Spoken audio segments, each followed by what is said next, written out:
தமிழ்நாட்டில் சாதிவாரி கணக்கெடுப்பு நடத்துவதற்கான அவசிய தேவைகளை குறித்து இங்கே சென்னையில் ஒரு மிக முக்கியமான கலந்தாய்வு கூட்டம் நடைபெற்றுக் கொண்டிருக்கிறது. இந்த கூட்டத்தை சமூக நீதி பேரவையின் தலைவர் வழக்கறிஞர் பாலு அவர்கள் நடத்தி கொண்டிருக்கின்றார்கள். இந்த முக்கிய கலந்தாய்வு கூட்டத்தில் கலந்து கொண்டு எனக்கு முன்பு பேசி அமர்ந்த புரட்சி பாரத கட்சியின் தலைவர் மரியாதைக்குரிய நண்பர் பூவை ஜெகன்மூர்த்தி அவர்களே, புதிய நீதி கட்சியின் பொதுச் செயலாளர் மரியாதைக்குரிய டாக்டர் கோ சமரசம் முன்னாள் சட்டமன்ற உறுப்பினர் அவர்களே, இந்திய ஜனநாயக கட்சியின் தலைவர் மரியாதைக்குரிய நண்பர் டாக்டர் ரவி பச்சிமுத்து அவர்களே, நாடார் மகாஜன சங்கத்தின் செயலாளர் மரியாதைக்குரிய திரு ஏவிஎஸ் மாரிமுத்து அவர்களே, யாதவ மகாசபை சங்கத்தின் செயலாளர் மரியாதைக்குரிய வழக்கறிஞர் சேது மாதவன் அவர்களே, தமிழக மக்கள் முன்னேற்ற கழகத்தின் துணை பொதுச் செயலாளர் மரியாதைக்குரிய திரு தமிழரசன் அவர்களே, தென்னிந்திய ஃபார்வர்ட் பிளாக்கின் தலைவர் மரியாதைக்குரிய திரு கேசி திருமாறன் ஜி அவர்களே, கொங்கு மக்கள் முன்னணியின் தலைமை ஒருங்கிணைப்பாளர் மரியாதைக்குரிய திரு சி ஆறுமுக கவுண்டர் அவர்களே, தமிழ் தேசிய கட்சி தலைவர் மரியாதைக்குரிய திரு KKS செல்வகுமார் அவர்களே,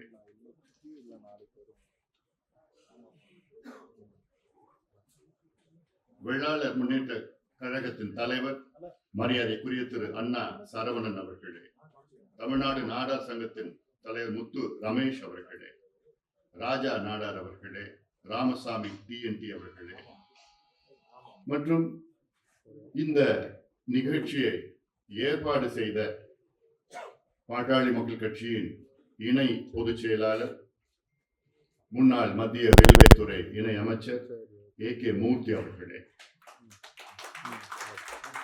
பசுமை தாயகத்தின் செயலாளர் தம்பி அருள் அவர்களே, முன்னாள் சட்டமன்ற உறுப்பினர் தம்பி கணேஷ்குமார் அவர்களே, தேர்தல் பணிக்குழு ஜெயராமன் அவர்கள், பசுமை தாயகத்தின் இணை செயலாளர் ராதாகிருஷ்ணன் அவர்கள் உள்ளிட்ட இங்கே வருகை தந்திருக்கின்ற அனைத்து இயக்கங்கள் சார்பில் வருகை தந்திருக்கின்ற நிர்வாகிகளுக்கும், நமக்கு சாதிவாரி கணக்கெடுப்பு அவசியம் என்ற ஒத்த கருத்துடன் வருகை தந்திருக்கின்ற பெரியோர்கள், தாய்மார்கள், குறிப்பாக ஊடக நண்பர்களுக்கு என்னுடைய பணிவான வணக்கங்களை தெரிவிக்கின்றேன்.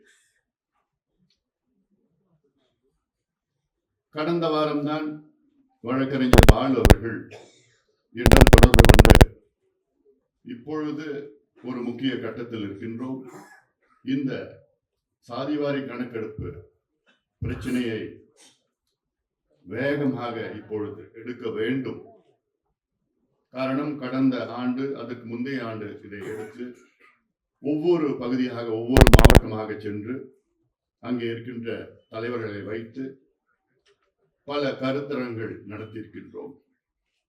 தொடக்க கருத்தரங்கம் எங்களுடைய இனமான காவலர் சமூக நீதி போராளி மருத்துவர் ஐயா அவர்கள் அதில் கலந்து கொண்டார்கள், சென்னையில் நடத்தியது.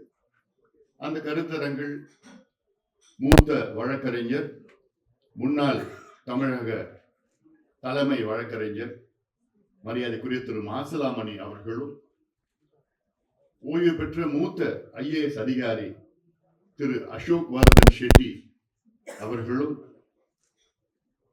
காங்கிரஸ் முன்னாள் மத்திய இணை அமைச்சர் சுதர்சன் நாச்சியப்பன் அவர்கள் அந்த கருத்தரங்கில் கலந்து கொண்டு அத்தனை பேரும் தமிழ்நாட்டிலே சாதிவாரி கணக்கெடுப்பு நடத்த வேண்டும் என்று வலியுறுத்தினார்கள். வழக்கறிஞர் மாசிலாமணி அவர்கள் சட்ட ரீதியாக பேசினார்கள். அசோக் வர்தன் ஷெட்டி அவர்கள் நிர்வாக ரீதியாக பேசினார்கள். இது தேவைகள் அவசியம் என்று. அப்போ அவர்கள் பேசியது தமிழ்நாடு அரசிற்கு சாதிவாரி கணக்கெடுப்பு நடத்த முழு அதிகாரம் 100 விழுக்காடு அதிகாரம் இருக்கிறது என்று. கலைஞர் அவர்கள் ஆட்சி முதலமைச்சராக இருந்த நேரத்திலே திமுக அரசு அதற்கு தலைமை வழக்கறிஞராக இருந்தவர் மாசலாமணி வழக்கறிஞர் அவர்கள். இவ்வளோ கடந்தும் இன்று முதலமைச்சர் அவர்கள் எங்களுக்கு அதிகாரம் இல்லை என்று ஒரு பொய்யை மீண்டும் மீண்டும் சொல்லிக் கொண்டிருக்கிறது. எங்களுக்கெல்லாம் இது வேதனையாக இருக்கிறது. ஒரு முதலமைச்சர் அவர்கள் குறிப்பாக சட்டமன்றத்திற்குள் எங்களுக்கு அதிகாரம் இல்லை ஒரு பொய்யை சொன்னார். மற்றொரு பொய் பீகார் மாநிலத்தில் எடுத்த ஜாதிவாரி கணக்கெடுப்பு அதை பீகார் உயர்நீதிமன்றம் ரத்து செய்திருக்கிறது என்று மற்றொரு பொய்யை சொல்லியிருக்கிறார்கள். இன்றைய கட்டத்திலே நாங்கள் கூடியிருக்கின்றோம்.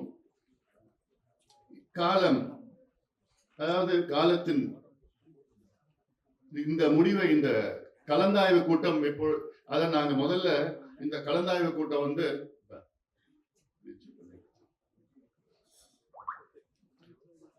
ஒரு ரவுண்ட் டேபிள் வச்சுக்கிட்டு நாங்க தலைவர்கள் மட்டும் பேசணும்னு ஒரு முடிவெடுத்தோம்.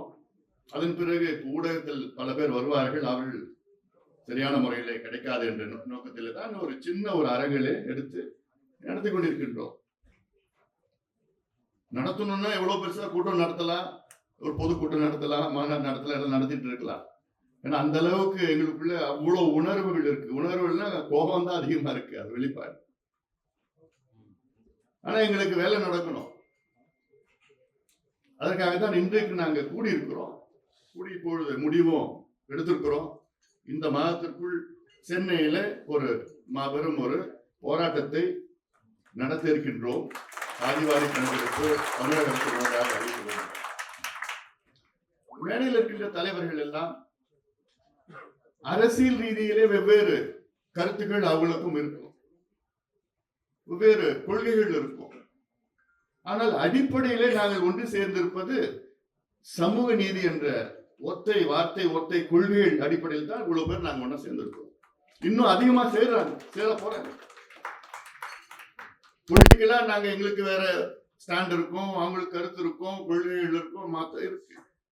ஆனால் சமூக நீதி அந்த அடிப்படையில தான் நாங்க ஒன்னா சேர்ந்திருக்கோம். சமூக நீதினா என்ன? சமூக நீதி என்றால் சமூகத்தில் பின்தங்கிய சமுதாயம் முன்னேறிய சமுதாயத்திற்கு நிகராக முன்னேற வேண்டும். அதான் சமூக நீதி. சரி, நீ பின்தங்கிய சமுதாயம் யாரு, எந்த நிலையில இருக்கிறாங்கன்னு அந்த கணக்கெடுப்பு நடத்தினா தானே உனக்கே தெரியும்.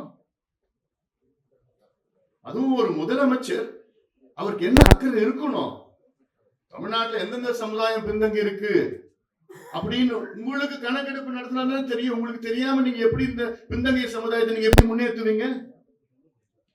ஒரு பழைய கணக்கெடுப்பு நடத்தி வச்சுக்கிட்டு 1931 தான் பழைய கணக்கெடுப்பு நடத்தினாங்க, கடைசியா இந்தியாவில் நடத்தினாங்க. அதுவும் எப்படி நடத்தினாங்க? வெள்ளையர்கள் ஆட்சி காலத்தில் 1871 1871 தான் முதல் மக்கள் தொகை கணக்கெடுப்பு வெள்ளையர்கள் நடத்தினார்கள்.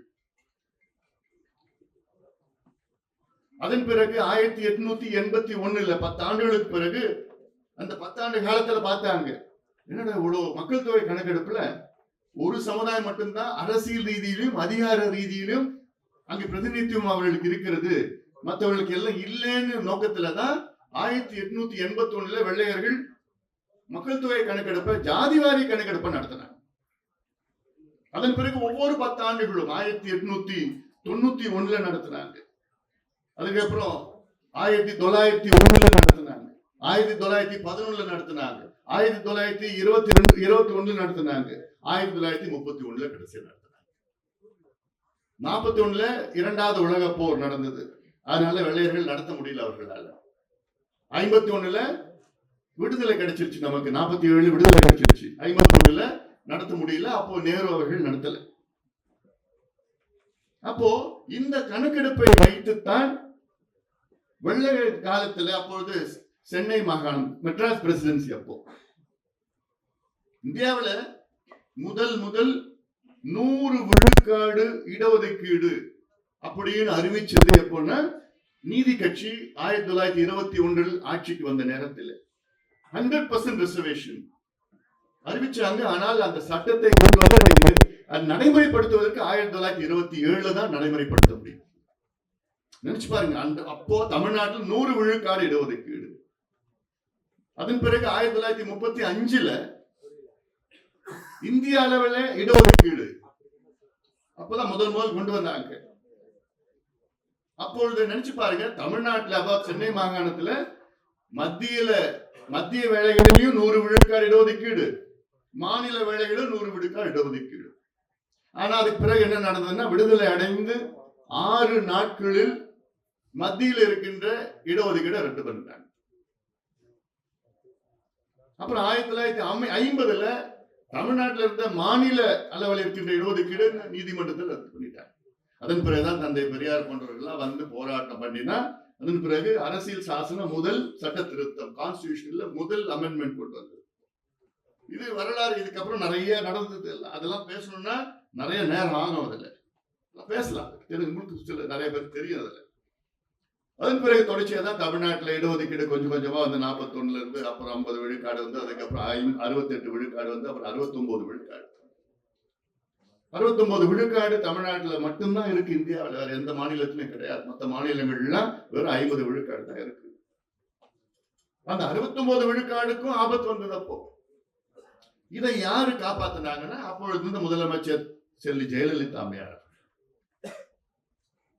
அந்த அம்மா இல்லைன்னா இன்னைக்கு தமிழ்நாட்டிலேயும் 50 விழுக்காடு தான் இருந்திருக்கும்.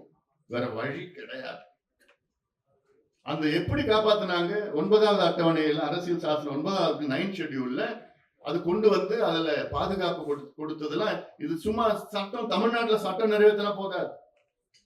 அவங்க சட்டம் நிறைவேற்றி தமிழ்நாட்டில் 93, 94 சட்டத்தை நிறைவேற்றி, அப்பொழுது நரசிம்மராவ் பிரதமர் அவர்கள் அவரை அழுத்தம் கொடுத்து வலியுறுத்தி அரசியல் சாசன சட்ட திருத்தம், கான்ஸ்டிடியூஷனல் அமெண்ட்மெண்ட் பண்ணணும்னா 2/3 மெஜாரிட்டி பார்லிமெண்ட்ல நடக்கணும். அப்படி 2/3 மெஜாரிட்டி நினைச்சு பாருங்க. தமிழ்நாட்டு பிரச்சனை இது.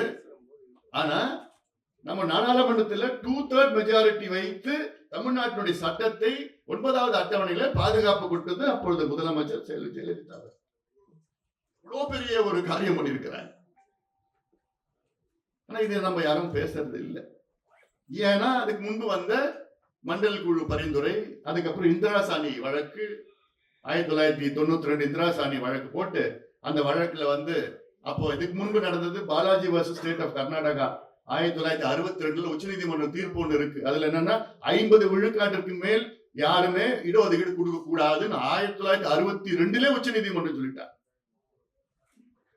அதன் பிறகு எத்தனையோ தீர்ப்புகள் வந்து இந்திரா சாணி வழக்கு வந்தது. அப்போ 13 ஜட்ஜ் 13 ஜட்ஜ் இந்திரா சாணி வழக்குல அவங்களும் அதை நிலைநாட்டிட்டாங்க, 50 விழுக்காடுக்கு மேல போகக்கூடாது. அப்ப தமிழ்நாட்டுக்கு அப்போ 93 ஒரு வழக்கு போட்டாங்க. தமிழ்நாட்டுல 69 விழுக்காடு இடஒதுக்கீடு இருக்கக்கூடாதுன்னு வழக்கு போட்டாங்க. அந்த வழக்கு அதற்கு ஏற்ப தான் இந்த சட்டத்தை ஜெயலலிதா அவர்கள் கொண்டு வந்தார். அதன் பிறகு 2010 உச்ச நீதிமன்றம் தலைமை நீதிபதி கபாடியான்னு நினைக்கிறார், அவர் என்ன பண்ணிட்டாரு, இந்த வழக்கை எடுத்துக்கிட்டு அவர் சொன்னாரு, எனக்கு 9வது அட்டவணையில் இருந்தாலும் எனக்கு கவலை இல்லை, நான் இது எடுத்து நான் கொண்டு வருவேன், இது வந்து ஒரு வழக்கை எடுத்துப்பேன்னு சொல்லி எடுத்துக்கிட்டு அப்புறம் என்ன பண்ணாங்க, 2010 ஒரு தீர்ப்பு கொடுத்தாரு. அவர் கபாடியா தீர்ப்பு கொடுத்தார். அந்த தீர்ப்புல என்ன சொன்னாரு, இந்த வருஷம் நான் தமிழ்நாட்டில் 69 விழுக்காடு இடஒதுக்கீடு நான் ஏத்துக்கிறேன். ஆனால் ஒரு ஆண்டிற்குள் தமிழக அரசு ஜாதிவாரி கணக்கெடுப்பு நடத்தி தமிழ்நாட்டில் 69 விழுக்காடு மக்கள், பிற்படுத்தப்பட்ட மக்கள், தாழ்த்தப்பட்ட மக்கள், பழங்குடி மக்கள், மிகவும் பிற்படுத்தப்பட்ட மக்கள் இருக்கிறார்களா என்று எனக்கு ஆதாரம் வேண்டும், டேட்டா வேண்டும், ஓராண்டிற்குள் டேட்டா வேண்டும் என்று உச்சநீதிமன்ற நீதிபதி கபாடியா 2010 தீர்ப்பு வழங்கி போயிட்டார். அதன் பிறகு ஓராண்டு காலம் கழித்து அப்போ எடுக்கல, எடுக்கல. அந்த நேரத்தில் கலைஞர் தான் இருந்தார். அப்போ எங்க மருத்துவர் ஐயா அவர்கள் கலைஞரை பார்த்து, இங்க பாருங்க தீர்ப்பு வந்துருச்சு, உச்ச நீதிமன்றம் தீர்ப்பு வந்துருச்சு, தயவு செய்து எடுங்கன்னு. சரிங்க பார்க்கலாம்னு, நிச்சயமா நான் செய்யறேன். ஒன்றும் நடக்கல. அப்ப ஜனார்தன் அவர்கள் பிற்படுத்தப்பட்ட ஆணையராக இருந்தார், பேக்வர்ட் கிளாஸ் கமிஷன் சேர்மனா இருந்தார், தலைவராக இருந்தார். அவர் என்ன பண்ணிட்டாரு, 1931 சென்சஸ், கடைசியா நடந்த சென்சஸ், சட்டநாதன் அவர்கள் எடுத்த கணக்கெடுப்பு. சட்டநாதன் அவர்கள் சென்சஸ் எக்ஸ்ட்ராபுலேட் பண்ணிட்டார். 31ல மக்கள் தொகை எவ்வளவுன்னா 69 70 எவ்வளவு இருக்கும், 31ல எடுத்த கணக்கெடுப்புல எக்ஸ்ட்ராபுலேட் பண்ணிட்டார். அம்பாசங்கர் அவர்கள் பிறகு 84 85 வந்தாரு. அவர் கணக்கெடுப்பு, அவர் எடுத்த டோர் டு டோர் எனுமரேஷன், இது எல்லாம் சேர்ந்து ஜனார்தன் அவர்கள் ஒரு கம்பைல் பண்ணி இங்க 69க்கு மேல தமிழ்நாட்டில் இருக்கிறாங்க அப்படின்னு சொல்லி உச்ச நீதிமன்றத்தில் ஓரளவுக்கு ஜஸ்டிஃபை பண்ணார். அதனாலதான் உச்ச நீதிமன்றம் அமைதியா இருந்துட்டாங்க. அமைதியா தான் இருக்கிறாங்க தவிர அந்த கேஸ் இன்னும் இருக்கு. அதன் பிறகு 2017 ஒருத்தர் வழக்கு போட்டார் உச்ச நீதிமன்றத்தில், 18 இன்னொருத்தர் கேஸ் போட்டார். போட்டுட்டு உச்ச நீதிமன்றம் என்ன பண்ணிருக்கிறாங்கன்னா, மராத்தா வழக்கு இருக்கு, மகாராஷ்டிராவில் கொடுத்தாங்க மராத்தா வழக்கு, அந்த வழக்கு முடிச்சவுடன் நான் தமிழ்நாட்டு வழக்கு எடுக்க போறேன்னு உச்ச நீதிமன்றம் சொன்னாங்க. இப்ப மராத்தா வழக்கு முடிஞ்சு போச்சு. தமிழ்நாடு வழக்கு என்னைக்கு ஒண்ணா வரும், என்னைக்கு ஒண்ணா எடுப்பாங்க. எடுத்து உச்ச நீதிமன்றம் என்ன கேட்க போறாங்க, முதல்ல எடுத்திருக்கியா கணக்கெடுப்பு, உன்னால நியாயப்படுத்த முடியுமா? தமிழ்நாட்டில் 69 விழுக்காடு மக்கள் எஸ்சி எஸ்டி எம்பிசி ஓபிசி இருக்கிறாங்களா? என்ன பண்ணுவார் ஸ்டாலின், என்ன பேச போறாரு, என்ன சொல்லுவாரு? இல்லைன்னு தான் சொல்ல போறாரு. உச்ச நீதிமன்றம் என்ன தீர்ப்பு வழங்குவாங்க, கொடுப்பாங்க, 69 விழுக்காடு நான் குவாஷ் பண்றேன், தள்ளுபடி செய்யறேன், தமிழ்நாட்டில் 50 விழுக்காடு தான் என்று ஒரு தீர்ப்பு கொடுத்தாங்கன்னா என்ன நடக்கும் தமிழ்நாட்டில்?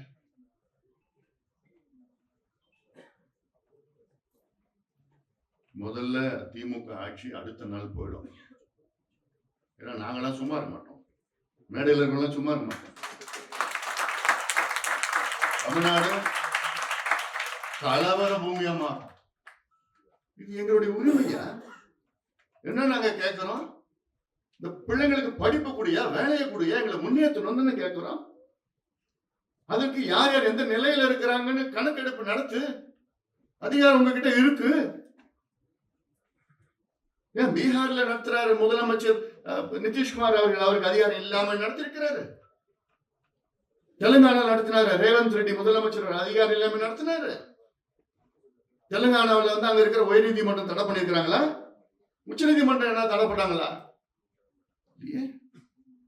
என்னையா நாடகம் நடத்துறீங்க நீங்க? அதிகாரம் இல்லை, அதிகாரம் இல்லை, என்ன அதிகாரம் இல்லை உங்களுக்கு? தமிழ்நாட்டில் பாத்தீங்கன்னா வலசை பறவைகள், மைக்ரேட்டரி பேர்ட்ஸ், ரஷ்யாவிலிருந்து எத்தனை பறவைகள் தமிழ்நாட்டுக்கு வருது அந்த கணக்கெடுப்பு இருக்கு. சைனாவிலிருந்து எத்தனை பறவைகள் பறந்து வருது, எப்போ வருது, எத்தனை மாசங்க தங்குது, அந்த கணக்கெடுப்பு இருக்கு. ஆமைகள், எத்தனை ஆமைகள் எங்கெங்க வருது, எங்கெங்க தங்குது, எவ்வளவு முட்டையிடுதுன்னு அந்த கணக்கெடுப்பு வச்சிருக்கிறாங்க. தெருவில் இருக்கிற கால்நடைகள் எங்கெங்க இருக்குது, மேய்ஞ்சிட்டு இருக்குது, அந்த கணக்கெடுப்பு எல்லாம் இருக்கு. சொல்ல போனா தெரு நாய்கள் எத்தனை பேர் இருக்கு, எங்கெங்க எத்தனை நாய்கள் எந்தெந்த ஊர்ல இருக்குது, அந்த கணக்கெடுப்பு இருக்கு. பெண்களுக்கு இலவச பஸ் பாஸ் கொடுக்கறதுக்கு அந்த கணக்கெடுப்பு இருக்கு. எத்தனை பெண்கள் எத்தனை வயசுல என்ன வயசுல இருக்காங்க, எல்லா கணக்கெடுப்பு இருக்கு. இவ்வளவு கணக்கெடுப்பு நடத்த முடிக்கின்ற தமிழக அரசு ஏங்க சமூக நீதிக்காக ஒரு கணக்கெடுப்பு நடத்த உங்களுக்கு என்ன தயக்கம், என்ன பிரச்சனை உங்களுக்கு? தூங்குறவங்களை எழுப்பலாம், தூங்குற போன்ற நடிப்பவர்களை எழுப்ப முடியாது. ஆனா தூங்குற போன்று நடித்துக் கொண்டிருக்கின்ற ஸ்டாலின் முதலமைச்சர் அவர்களை தட்டி தட்டி பார்த்துட்டு இருக்கிறோம். தேவைப்பட்ட பலமா தட்டுறதுக்கு நாங்க தயாரா இருக்கோம். பிறகு இளைஞர்கள்னா வேற எப்படி பண்ண முடியும்? அதுக்காக தான் இப்ப மேடையில் இருக்கவங்க சொல்றாங்க, கொடுங்க வாங்க சொல்லுங்க, அறிவிங்க, பார்ப்போம். ஏன்னா எங்களுக்கு வரலாறு இருக்கு, போராட்டம்னா எங்களுக்கு பெரிய வரலாறு இருக்கு. அதனால நாங்க கேட்கிறோம், உங்க கடமையை செய்யுங்கன்னு கேட்கிறோம். எத்தனையோ சமுதாயத்திற்கு பிரதிநிதித்துவம் கிடையாது. உதாரணம் மீனவர் சமுதாயத்தில் இது மாதிரி எத்தனையோ சமுதாயம் நான் பேசிட்டே போலாம். மலைக்கோரவர்கள் எத்தனை பேர் இருக்கிறாங்க? அவங்க யாராவது ஒருத்தர் அரசு வேலையில இருக்கிறாங்களா? ஏதோ படிச்சிருக்கிறாங்களா? ஏதோ காலேஜ் போயிருக்காங்களா? எப்படி நீங்க கண்டுபிடிப்பீங்க? ஆய்வு நடத்தினாதானே கண்டுபிடிக்க முடியும். அது கூட நான் நடத்த மாட்டேன். அது மத்திய அரசு நடத்தணும்னா என்னையா மோசடி? இது என்னையா மோசடி? அது முதலமைச்சர் சட்டமன்றத்தில் பேசுறாரு. சரி, முதலமைச்சர் தெரியல வச்சுக்கீங்களேன். ஐஏஎஸ் அதிகாரி கூட தெரியாது. பீகார்ல நடத்தின ஜாதிவாரி கணக்கெடுப்பு பீகார் உயர் நீதிமன்றம் அதை ரத்து செய்யவில்லை. பீகார் உயர் நீதிமன்றம் ரத்து செய்தது என்ன? அது தள்ளுபடி ஸ்டே பண்ணது என்னன்னா கணக்கெடுப்பு நடத்தி அதுல இடஒதுக்கீடை அதிகப்படுத்தினார்கள். அந்த முறை தப்புன்னு சொன்னாங்க. இடஒதுக்கீடு அதிகப்படுத்துறது தப்பு கிடையாது, அது செய்த முறை தப்புன்னு தான் சொன்னாங்க, தவிர கணக்கெடுப்பு தப்புன்னு சொல்லவே இல்லை. ஆனா முதலமைச்சர் ஸ்டாலின் அவர்கள் சட்டமன்றத்துக்கு உள்ள பீகார் உயர் நீதிமன்றம் கணக்கெடுப்பு ரத்து பண்ணிட்டாங்கன்னு ஒரு பொய்ய சொல்லிட்டு இருக்கிறார். அப்ப என்ன ஐஏஎஸ் அதிகாரியை விடமா தெரியாது? அவங்களுக்கு கூடமா விவரம் தெரியல? எங்களுக்கு உரிமை இல்ல, உரிமை இல்ல, உரிமை இல்லைன்னு கோயபிள்ஸ் பிரச்சாரம். கோயபிள்ஸ் தெரியல உங்களுக்கு? ஒரு பொய்ய 10 முறை சொன்னா உண்மையாயிடும் திருப்பி பிறகு. ஆனா இவங்க எங்க தந்தை பெரியாரோட பேர பசங்க, நாங்க மேடைக்கு மேடைக்கு வசனம் பேசிட்டு இருக்கிறது. சமூக நீதி எங்கள் உயிர் மூச்சு, நாங்க தான் இதெல்லாம் செய்வோம். என்ன செய்தி? பாலு சொன்னார்ல, இதுக்கு முன்பு இருந்த முதலமைச்சர் யாராவது, ஏன் உங்களுடைய தந்தை கலைஞர் அவர்கள், ஆனா கலைஞர் இன்னைக்கு இருந்திருந்தாருன்னா ஒரு நிமிடம் யோசிக்க மாட்டார், கையெழுத்து போட்டு. அவருக்கு தெரியும், அவருக்கு உள்ள சமூக நீதி உணர்வு அவருக்கு இருந்தது, இருக்கிறவருக்கு இல்ல. இதுக்கு முன்பு எடப்பாடி பழனிசாமி அவர்கிட்ட போய் கேட்டோம், முதலமைச்சர், அவரும் எங்களுக்கு அதிகாரம் இல்லைன்னு யாரும் சொல்லலையே.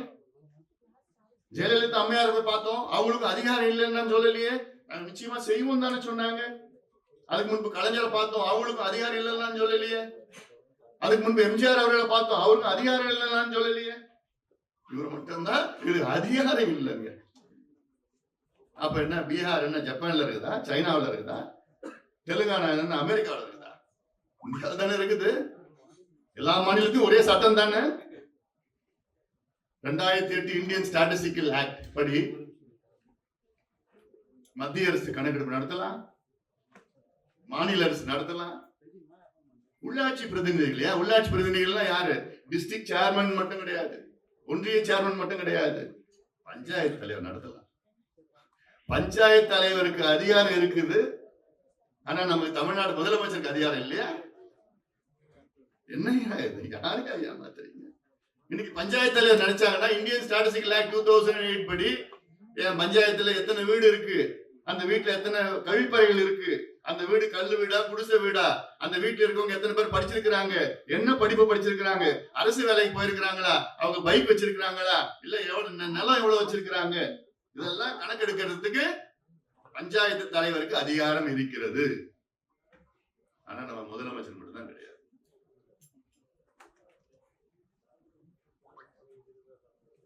யாரை ஏமாத்திட்டு இருக்கீங்க? எவ்வளவு காலமா ஏமாத்த போறீங்க? நாங்க என்ன கேட்கிறோம்? கணக்கெடுப்பு நடத்துங்க.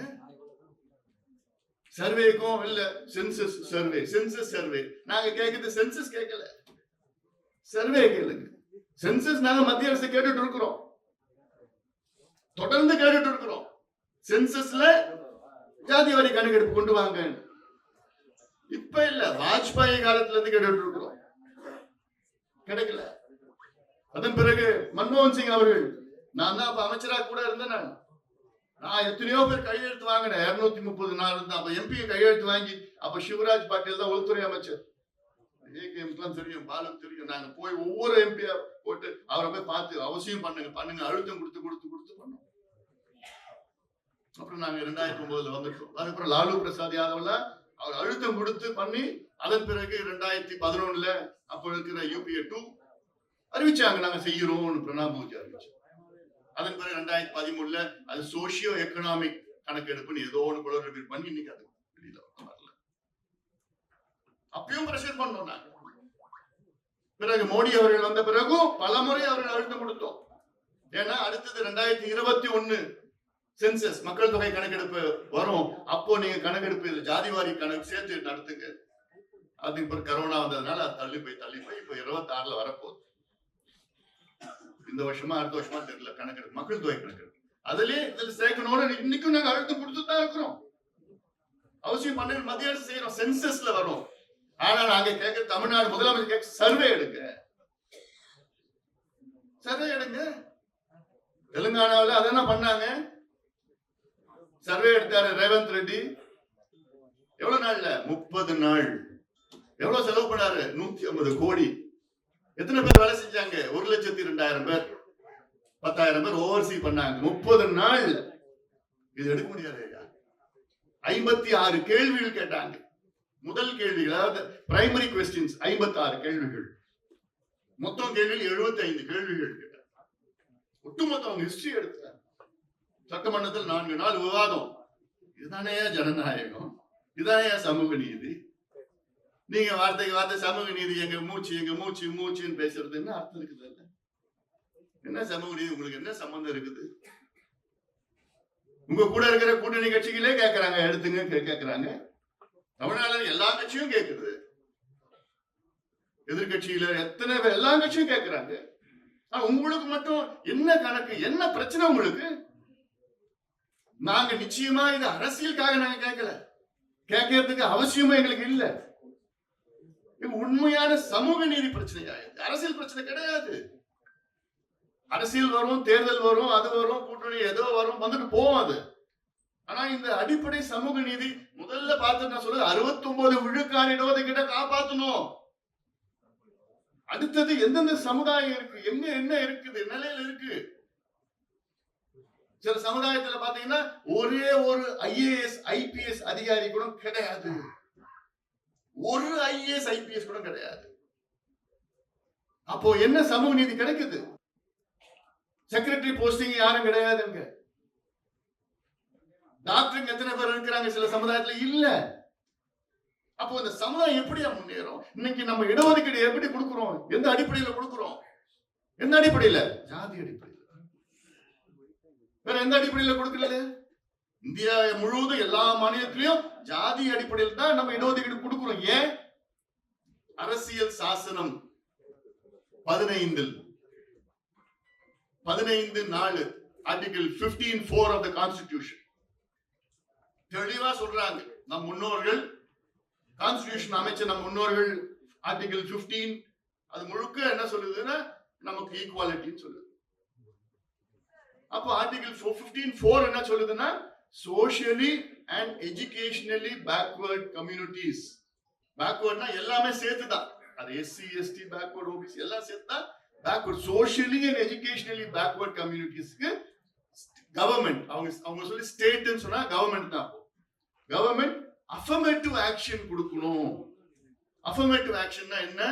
இடஒதுக்கீடு, சமூக நலத்திட்டங்கள். இடஒதுக்கீடு மட்டும் கிடையாது அஃபர்மேட்டிவ்னா, சமூக நலத்திட்டங்கள். இப்போ நீங்க கணக்கெடுப்பு நடத்தி பீகார்ல கணக்கெடுப்பு நடத்தினாங்க.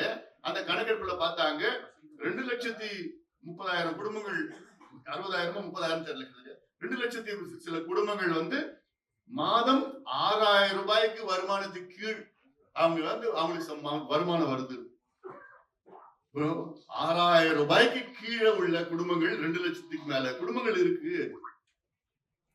அப்ப அந்த 2,30,000 குடும்பங்களுக்கு அங்க முதலமைச்சர் என்ன பண்ணிருக்கிறாரு? கூடுதலா அந்த குடும்பத்திற்கு ஆண்டு ஒரு மாதம் 10,000 ரூபாய் கொடுப்பாரு. அதுல யார் படிப்பு இதெல்லாம் நலத்திட்டங்கள், அஃபர்மேட்டிவ் ஆக்ஷன்.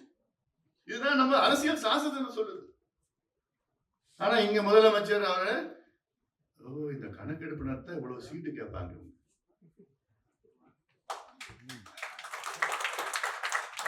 அவருக்கு இதுல ஏறது அவ்வளவுதான். அவருக்கு ஐயோ உங்க இந்த ஜாதி இந்த சீட்டு கேட்பாங்க, அப்புறம் இந்த ஜாதியில அந்த மாவட்ட சிலர் கேட்பாங்க. ஏற்கனவே நீங்க அதை வச்சுதான் நீங்க அரசியலே பண்றீங்க. ஆனா இன்னைக்கு யாருக்கு தெரியுமா? துல்லியமான கணக்கெடுப்பு இருக்கு. திமுக தான் இருக்கு.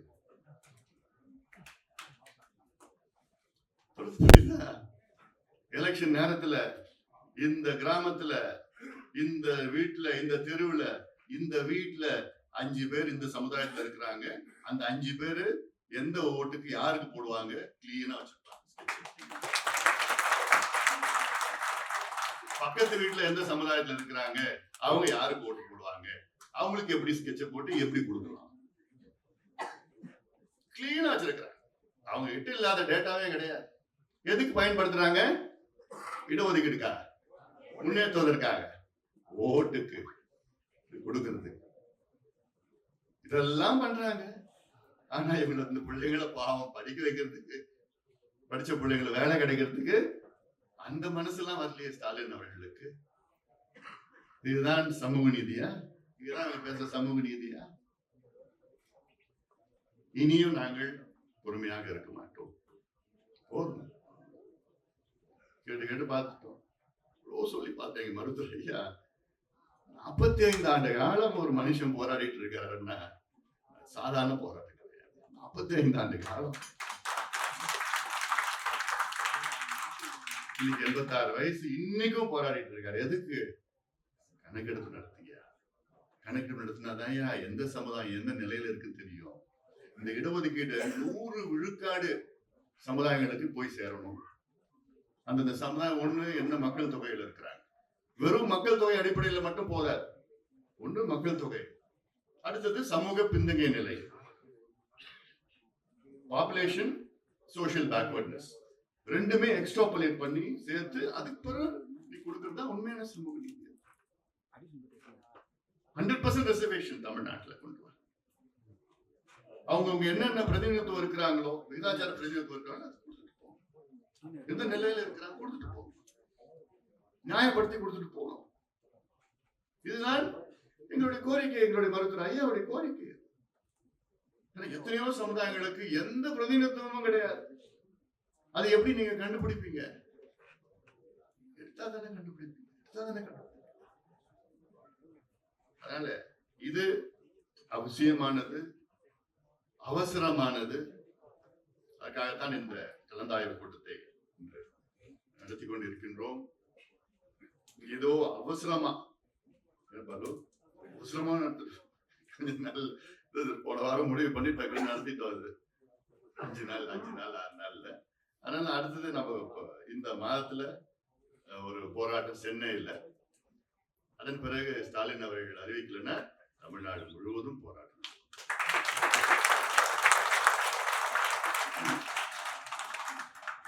தமிழ்நாடு முழுவதும் நடத்தும். ஏன்னா எல்லா தமிழ்நாட்டில் உள்ள எல்லா கட்சியும் அது வேணும்னு சொல்றாங்க, நடத்தணும்னு சொல்றாங்க. முதலமைச்சருக்கு அதிகாரம் இருக்குன்னு சொல்றாங்க. முதலமைச்சர் மட்டும் எனக்கு நடத்தணும் தான் அவர் சொல்றது, நடத்தணும் தான் எனக்கு அதிகாரம் கிடையாது. அதாவது ஒரு தைரியமான முதலமைச்சர் என்ன செய்வார் தெரியுமா? அந்த அதிகாரம் இல்லை என்றாலும் நான் நடத்துவேன், எனக்கு அதிகாரம் இருக்கிறது என்று அதை நடத்துவதுதான் ஒரு தைரியமான முதலமைச்சருக்கு அழகு.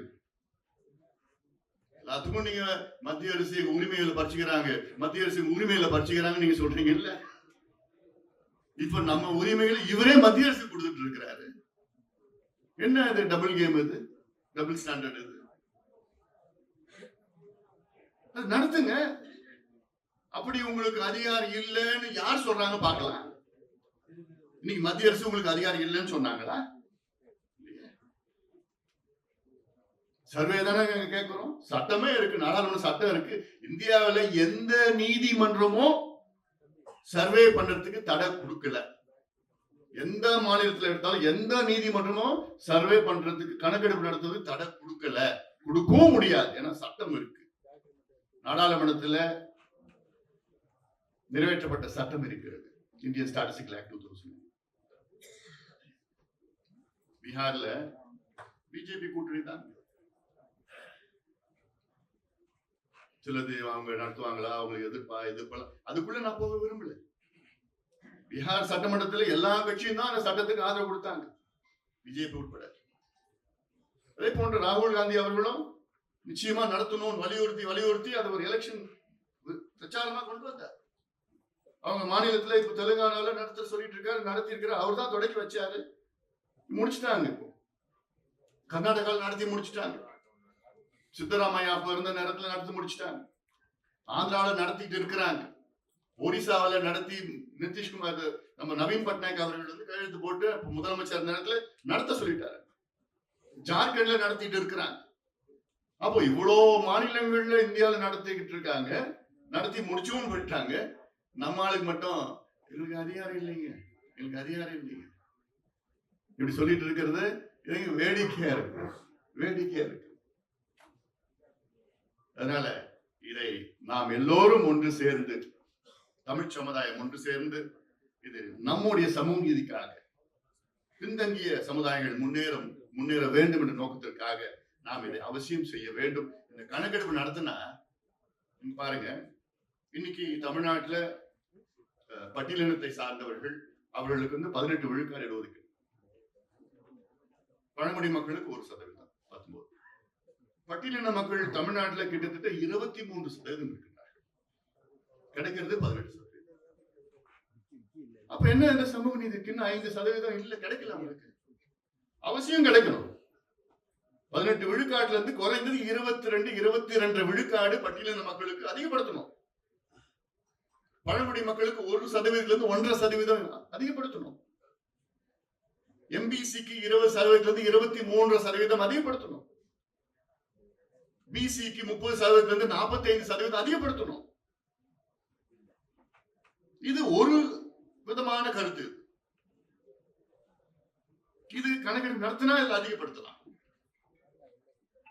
இன்னொரு விதமான கருத்து, எல்லாமே எல்லாத்துக்கும் கொடுங்க, கணக்கெடுப்பு நடத்தி. பிராமணருக்கு கொடுங்க, ரெட்டியாருக்கு கொடுங்க, நாயுடு கொடுங்க, முன்னேறிய எல்லாத்துக்கும் கொடுங்க.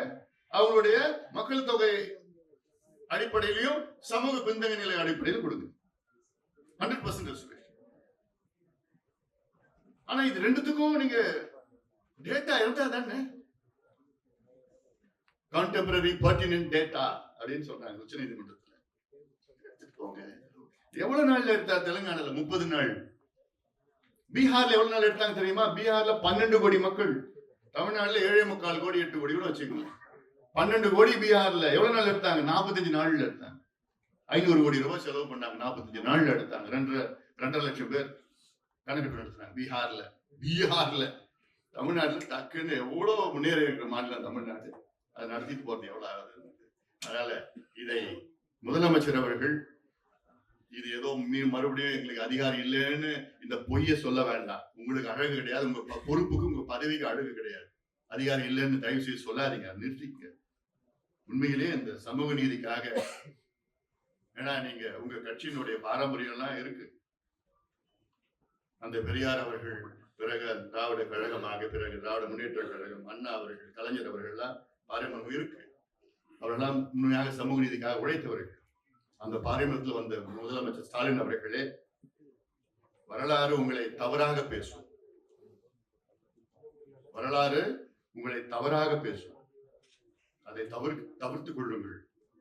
அவசியமானது தமிழ்நாட்டிலே இன்றைய காலகட்டத்திலே மற்ற மாநிலங்களில் நடப்பது போன்று நீங்களும் ஜாதிவாரி கணக்கெடுப்பு சர்வே, இந்தியன் ஸ்டாட்டிஸ்டிக்கல் ஆக்ட் 2008 படி சர்வே உடனடியாக அமைச்சரவை கூட்டி இதை சர்வே செய்ய வேண்டும் என்று ஒரு ஆணையை பிறப்பியுங்கள்.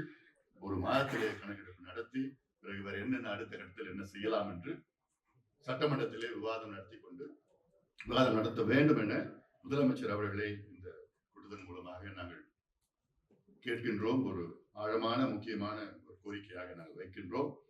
சொன்னது போன்று அது செய்யவில்லை என்றால் நாங்கள் முதல் கட்டமாக இந்த மாதத்தில் ஒரு மிகப்பெரிய ஒரு ஆர்ப்பாட்டம் சென்னையிலே நடைபெறும். பிறகு அடுத்தது முதலமைச்சர் அவர்கள் மீண்டும் அதை செய்யவில்லை என்றால், தொடர்ந்து அதை செய்யவில்லை என்றால் தமிழ்நாடு முழுவதும் பல வகை போராட்டங்கள்